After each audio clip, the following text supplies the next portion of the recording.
No police officer ever wants to be in a position where they're required to use deadly force. We hire great people, and they choose this profession to help those in need, to keep the public safe, and to save lives. They always aim to communicate, to de-escalate, and to achieve a peaceful resolution to dispatched events that they attend. But there are times when, despite the best training, the best tactics, the best tools, and even the very best of intentions, where peaceful resolution isn't to be. In these tense moments, the preservation of life for bystanders and even the officers themselves necessarily becomes the immediate priority.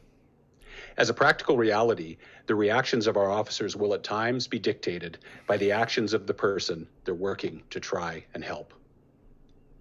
Our officers are well trained to deal with dynamic situations. In the vast majority of calls, including ones like the one yesterday, they're able to work with the person to obtain voluntary compliance without any use of force being required. As a part of their training, they're provided with a variety of tools and tactics that span the spectrum from no use of force whatsoever to extreme cases where lethal force may become necessary in response to a real concern for public or officer safety. These decisions are often made in a split second, but they are never made lightly. These particular decisions result in necessary and understandable accountability processes for the officers involved. These processes, as you know, can continue on for a very long time. The first of these accountability processes is the ACERT investigation. And as the investigation by ACERT continues, I can assure you that our officers and our service are fully cooperating with that investigation.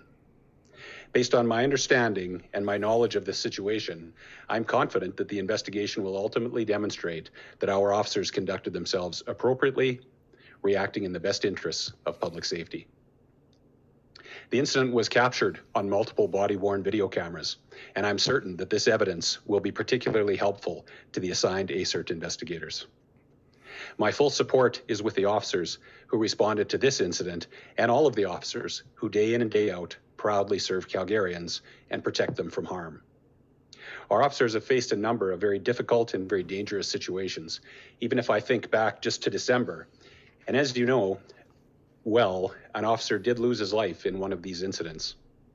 Whether it's a firearm, a vehicle, or whatever that's used as a weapon, police officers do face very real risk, very real harm, and notwithstanding that, they continue to put on their uniforms and perform their duties with professionalism, courage, and compassion. To my officers, this has been a difficult time, and I do want you to know that you're supported. I support you, the senior leadership team supports you, and your community supports you as you continue to respond to and manage some very challenging situations in these extraordinary times. I would also like to take a moment to thank the Alberta Serious Incident Response Team for providing as much information as they have in this case, and to have done so in such a timely manner. I think this is really important.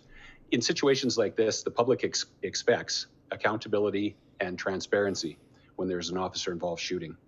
We're fully committed to these principles and have full confidence in the work of ACERT as an independent investigative body looking into these matters.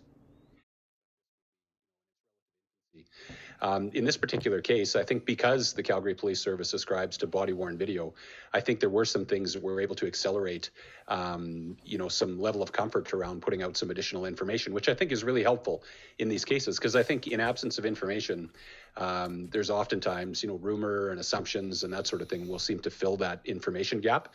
And I think that's a bad thing. Like I say, we hire great people and we train them well and we equip them well, and they manage these situations quite well. But the reality of it is they can't all, and they won't all, and the way we would want them to. We know that. So we would never want to be in a situation where they don't, but we know sometimes they don't. And I think that, there's been more of a predisposition probably, lately to rush to judgment about these things. And I think it's been very hard on police. I think they feel a lot of pressure just because of that rush to judgment. So this is one of these times I'm thankful that we've got a bit of additional information that enables me to come out and say what I'd like to say. And like I say, it's good for our people. Our officers, when they responded to the situation, so sort of pre interaction that resulted in shots being fired, the information that they had in relation to this call was really not very clear. And so, as is often the case when officers respond to situations, they don't always have, a great picture as to what's happening. So some of it ends up getting filled in when they get there. But one thing they did know was that there was a belief that there was a firearm involved at the scene.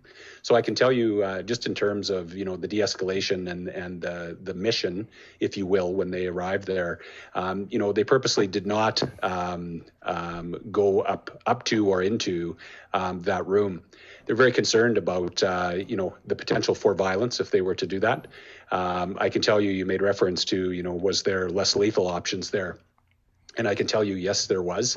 The tactics that were put in place to try to manage this safely and get this to a place through empathetic, sort of compassionate, reassuring communication, those things were in place. And at a point, they didn't work any longer. And so from that point on, that's the ACERT investigation.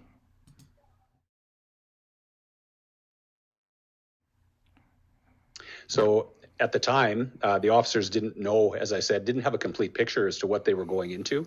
So they didn't know how many people might be in the hotel room at the time. We now know that there was nobody else in the hotel room with the benefit of hindsight. I can tell you that there were 2 officers that fired their weapons. There were multiple shots fired. Nobody else was injured.